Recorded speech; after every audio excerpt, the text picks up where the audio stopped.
Mapagpalang araw sa ating lahat. Ako ang inyong lingkod, Elijah Paulian Valdez, at welcome sa ating daily devotions. Ang ating verse for today ay nasa Mateo chapter 8, verse 5 to 10.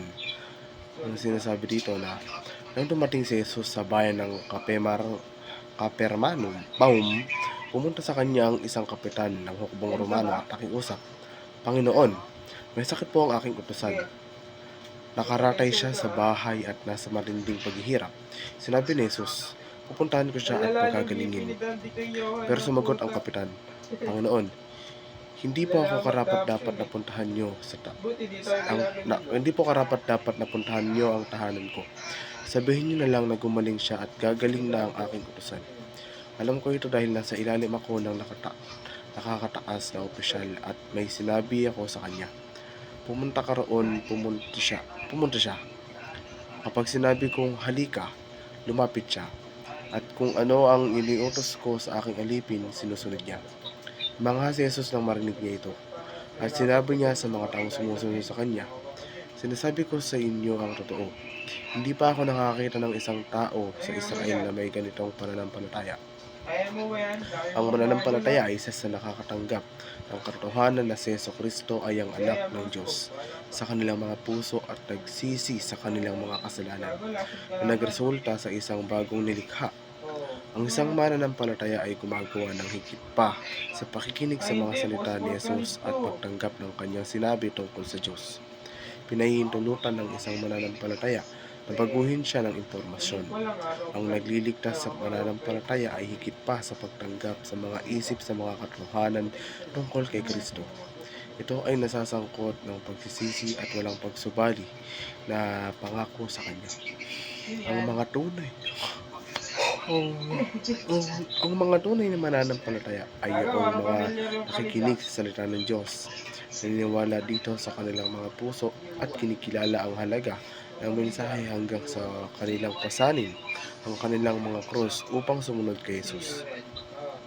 Kahit na gamitin mo ang iyong pinakamatibay na pananampalataya, hindi ka palaging gagantimpalaan ng Diyos ayon sa iyong mga hangarin.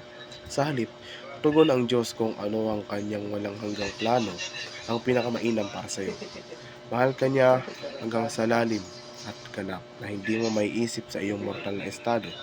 Sa katunayan, kung nalaman mo ang kanyang buong plano, hindi mo hihilingin ang bagay na salungat dito kahit natutokso ka ng iyong damdamin na gawin iyon.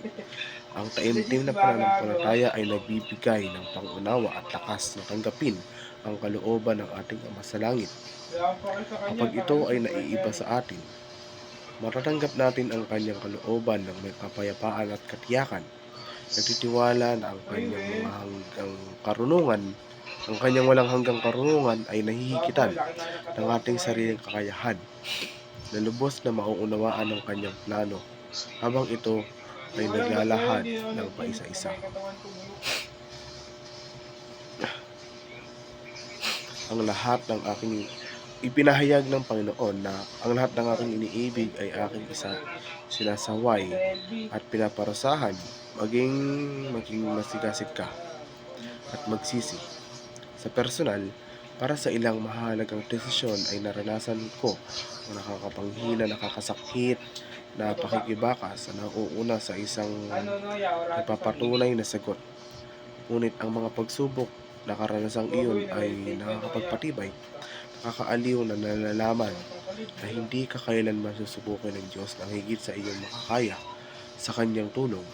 Ginagamit ng Diyos ang iyong pananampalataya upang hubugin ang iyong pagkatao. Ang karakter ay ang pagpapakita ng kung ano ka.